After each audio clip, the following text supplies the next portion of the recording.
Today's story, we're going to discuss what actually happened to the gold that was under the Dutchman's bed when he died.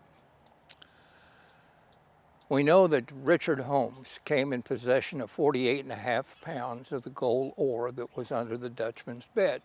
And at some point, he went to Goldman's Mercantile on Washington Street. And of course, in order to make a deal, the gold had to be assayed. So the man they chose to do it was none other than Joe Porter. Now, we've discussed Joe a few times in other stories. Joe was born in France in 1855. He was educated in Paris, and he came to America when he was still a teenager.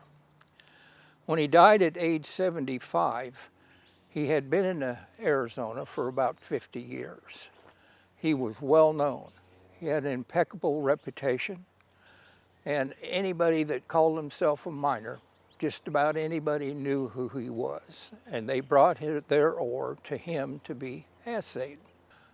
Joe's assay office was located just west of Central Avenue between Jefferson and Washington Street at 24 Wall Street, which of course doesn't exist anymore.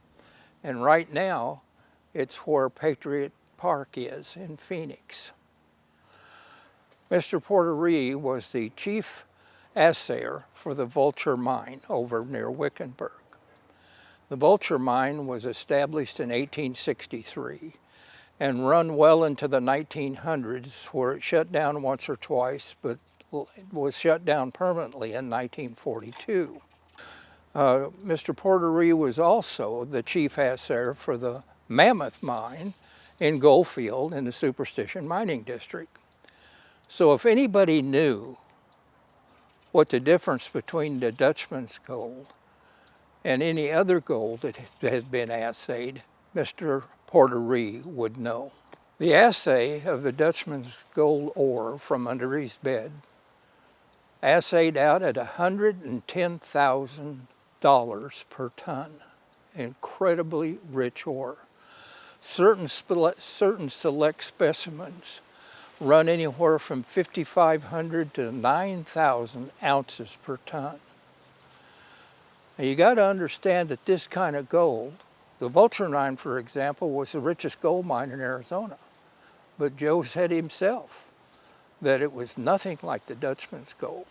This Dutchman's ore was of such beauty, and it was so, well, more for the purpose of making jewelry than just melting it down. It would have been a crime just to melt it down for the gold itself. Rosenzweig Jewelry on Central Avenue purchased some of this gold. I'm not sure if it was from Goldman's or it was from Holmes himself, but they made a bunch of jewelry that nobody knows much about. Some of it went to Governor Hunt, and some of it went to a guy named Jimmy Douglas, who was the manager of the Jerome mines north of Phoenix.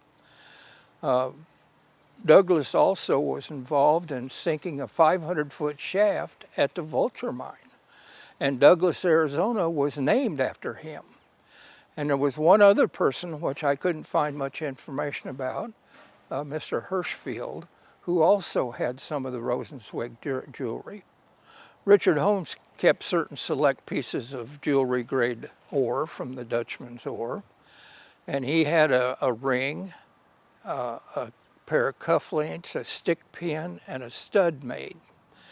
And the matchbox was made by a fellow named John Levy in San Francisco. Now, all this jewelry stayed in the family. It was passed down to Richard's son, Brownie, and it was stayed into the family till a short time before Brownie passed away. He gifted the matchbox to a trusted friend and colleague who was his partner for 20 years in the search for the lost Dutchman mine. Many people claim that Jacob Waltz high-graded the ore from the Vulture Mine, but many historians have done research on that, and there's absolutely no evidence that Jacob Waltz ever worked at the Vulture Mine. And of course, Mr. Porter put to bed the rumor that the gold came from the Vulture mine when he declared that the Vulture mine had some very rich ore, but it was nothing like the Dutchman's. Others claim that the Dutchman's ore came from Goldfield in the Superstition Mining District out in Goldfield. Some actually think that it came from the Bulldog mine. Of course, the Mammoth mine was the richest mine out there, but there again, nothing like the Dutchman's ore. In fact, the owner of the Matchbox went up to McKay School of Mining in Nevada with the Matchbox and samples of ore from all the mines in the Goldfield mining area and the Vulture mine as well, and had a non-destructive test done on the Matchbox against these other samples, and it was declared that the Dutchman's ore was completely dissimilar to all the other ore.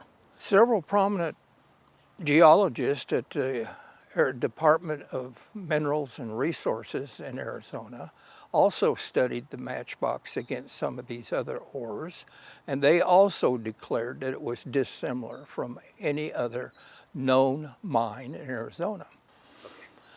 In conclusion, the Dutchman's ore was real.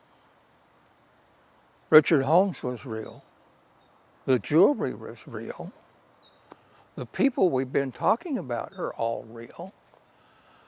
So why is it that anybody thinks that the Dutchman gold mine doesn't exist? Now, I don't know where it's at, and I don't think anybody else does. Hundreds will tell you they know exactly where it is, or they have already found it, you know, but nobody's ever produced anything to be tested in a similar way as we just discussed. Thank you for watching this episode of Mysteries of the Superstition Mountains.